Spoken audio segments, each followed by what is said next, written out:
Hello and welcome back to my channel. If you're new, my name's Brianna. I'm co-captain of 2019's gold medal winning Team USA Women's Dodgeball, and today we're talking how to try out for Team USA. So this will be the first video in the coming weeks that are all going to be about Team USA and Combine and tryouts, where I'm going to include tips and tricks on how to try out, what the scouts look for, how the Combine goes down, all that good information. But today we're focused on how to try out for Team USA. So let's jump right into it.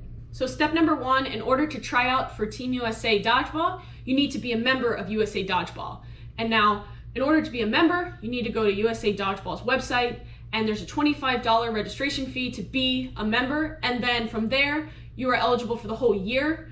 It also lets you qualify for certain tournaments, mostly the Premier League, which is our national league. You have to be a USA member to participate in the Premier League. And then from there, you are eligible to try out for Team USA. Now, for right now, because of COVID restrictions, we haven't had dodgeball since 2019, so the membership is not up right now on the website, but knowing that 2022 season is coming around and 2022 Worlds is right around the corner, I'm sure it'll be up soon, but I'll link to where it will be in the description for when it is available. So second, in order to try out, you must play in at least one USA Dodgeball Sanction event.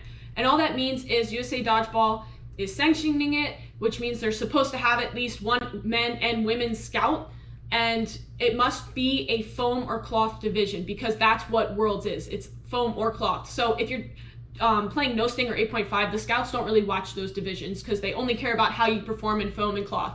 And now my suggestion to you is, if you're really serious about trying out, especially if you're newer and scouts might not know you as well, you should really play in as many USA sanctioned events as you can, because it'll really help the scouts see you grow, especially if they see you at a tournament 1 month and then a few months later they see you and you're already like exponentially better. It really will help you stand out.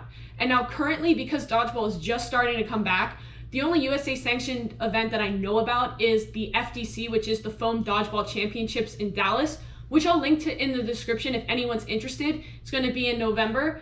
But I'm sure that soon a lot more tournaments are going to start popping up, and USA Dodgeball's Premier League is probably going to start next year in 2022, and those will all be USA sanctioned events, and they always have scouts there. So really quickly, I wanted to touch on the scouts. So for the US, we have 4 regions: North, South, East, and West, and there is a men's and women's scout for each one of those regions.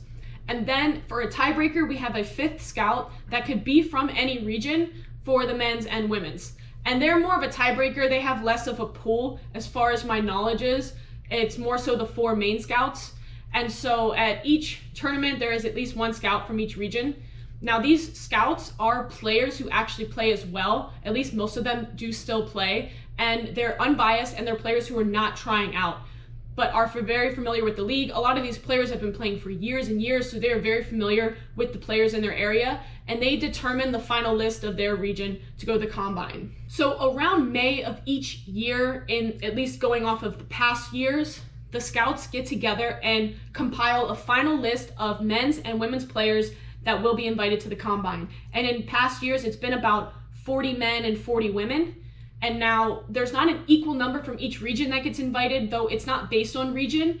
The scouts have a list from their region, and they kind of talk it out why they think X player versus Y player should go, and they narrow it down to their final list. So it's not like each region gets 10 players. That's not the case. There's usually some regions will have more than others. It just kind of depends on the final decision from the scouts. So then usually you receive your letter that you were invited to the Combine around mid-May. So by the time the previous Worlds finishes up, the scouts have all these tournaments leading up to their final May decision to kind of see how players have grown since the previous year and decide who they want to send to the Combine. So lastly, in order to try out for Team USA, you have to make it to the Combine. So you have to have been invited to the Combine. You have to actually show up. If you can't make it to the Combine for whatever reason, you cannot try out for Team USA that year.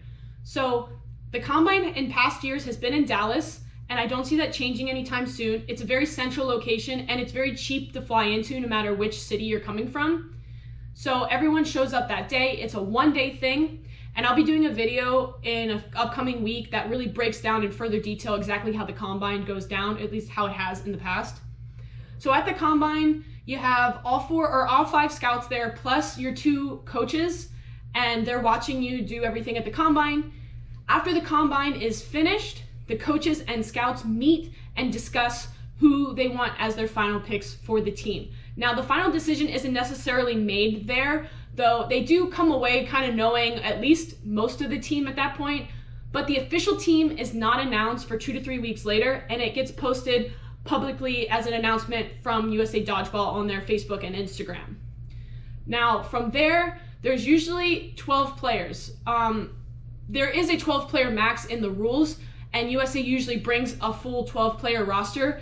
That includes alternates. Usually, in past years, it's been 9 to 10 team members and 2 to 3 alternates. The alternates sometimes get the opportunity to play, though they're not guaranteed to play, and then you have your main team members. I hope you guys found this video helpful, and of course, if anything in the process is announced or updated and changed for 2022, I will definitely be doing an updated video on those changes. If you enjoyed this video, please give it a like and subscribe to my channel. I'd really appreciate it, and drop a comment with any other topics you'd like me to cover, and I'll see you guys at the next one.